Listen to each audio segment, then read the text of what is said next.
अध्यक्ष महोदय, मीरा भाईंदर महानगरपालिका हद्दीत मीरा रोड आणि भाईंदर असे दोन शहर आहेत। भाईंदर हा 90 पूर्वीचा डेव्हलप झालेला आहे आणि रिडेव्हलपमेंटचा मोठा प्रश्न मीरा भाईंदरमध्ये उत्पन्न झाला आहे। शासनाने काहीतरी चांगलं करावं पूर्ण विकासासाठी, त्यासाठी अनेक योजना आणली, पण ते योजना सर्वांना नुकसानदायक ठरली अशा प्रकारचं झालं। आज 90% भाईंदरमध्ये क्लस्टर योजना राबवली गेली, म्हणजे क्लस्टर राबवल्यानंतर तुम्हाला इंडिपेंडेंट बिल्डिंगला परवानगी देता येत नाही।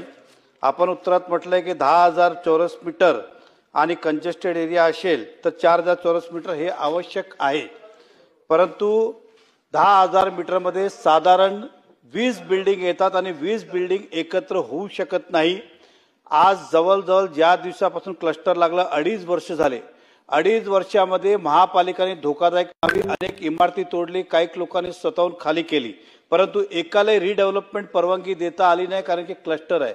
आता 20 बिल्डिंग मध्ये एक बोलतो आमची बिल्डिंग नवीन आहे, दुसरा बोलतो आमचा कन्व्हेन्सचा प्रॉब्लेम आहे, तिसरा बोलतो आमचा टेनेंट आहे, चौथा बोलतो आमचा वेगळा प्रॉब्लेम आहे। हे कधी 20 बिल्डिंग एकत्र येत नाही, पण त्यांना कधी परवानगी दिली गेली नाही। दुसरं युनिफाईड डीसीआर आपण आणलं। आता बरेच ठिकाणी जिकडे क्लस्टर नाही आहे तिकडे युनिफाईड डीसीआर मध्ये त्यांना परत घर मिळावं, त्यासाठी जास्तचं एफएसआय इन्सेंटिव्ह एफएसआयची आपण त्यामध्ये प्रोव्हिजन केली, पण दुसऱ्या बाजू आपण हाईट रेस्ट्रिक्शन टाकलं रोड विथ प्रमाणे। म्हणजे उदाहरण, मला आता मी परमिसेबल आहे की मला 10,000 फूट मिळतील, पण रस्ता छोटा असल्याने मला ते 10,000 मीटर पूर्ण कंझ्युम करता येत नाही। अशा प्रकारचे मोठ्या प्रमाणात तक्रारी असल्याने गेल्या 2.5 वर्षात एकही रिडेव्हलपमेंट होत नाही।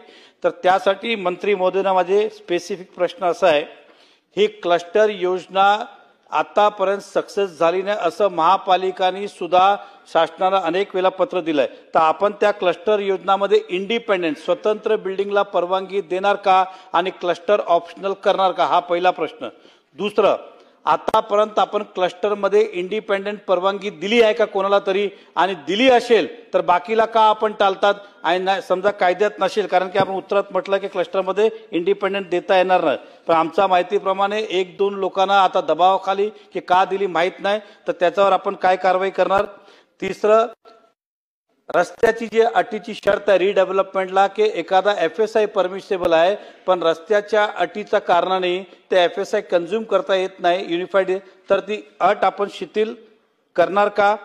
दुसरं, पोडियम आता पार्किंग कंपल्सरी केल्याने 3 माले 4 माले पोडियम करावं लागतात आणि बिल्डिंग 24 मीटर, तर बिल्डिंगचं एरिया आपण जे रेसिडेन्स एरिया तेवढंच करा, पोडियमचे एरिया त्याच्यातनं वगळणार का, असे माझे 4 प्रश्नाचं आपण उत्तर द्यावं, जेणेकरून मीरा भाईंदरच्या लोकांना नागरिकांना हे मिळतील।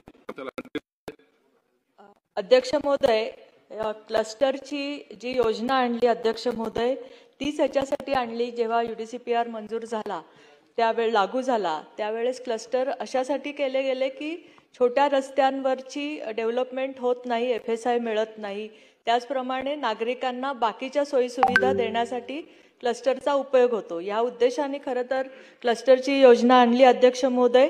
आता सदस्यांनी जे प्रश्न त्याच्यामध्ये मांडलेले आहेत की अनेक इमारती धोकादायक झालेल्या आहेत मीरा भाईंदरमध्ये, कारण ग्रामपंचायतीच्या काळामधली बांधकामं पण आहेत, त्याच्यानंतर नगरपालिका झाली, महानगरपालिका झाली, आणि त्यामुळे अशा धोकादायक इमारतींना स्वतंत्रपणे रिडेव्हलपमेंट ह्याच्यामध्ये करता येत नाही।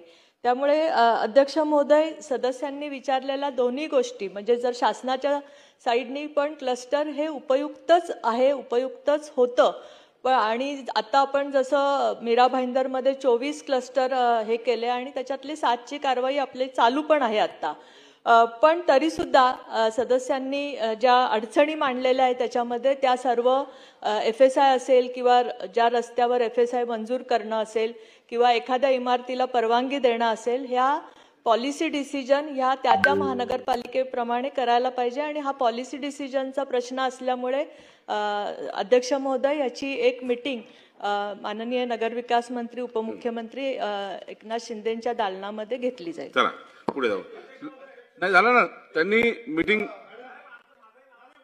हा या मंत्री महोदयांना प्रश्न आहे की आपण क्लस्टर असल्या कारणाने इंडिपेंडेंट बिल्डिंगला परवानगी देता येत नाही, आपण सभागृहामध्ये आश्वासित करणार का की अशा एकही इमारतीला अजूनपर्यंत परवानगी दिली नाही जे क्लस्टरमध्ये? आमच्या माहितीप्रमाणे काही ठराविक लोकांना आपल्या सोयीप्रमाणे परवानगी दिली, बाकीला नकारलं, आणि असं असेल तर संबंधित अधिकारी आपण काय कारवाई करणार ते आम्हाला उत्तर द्या. मंत्री महोदय.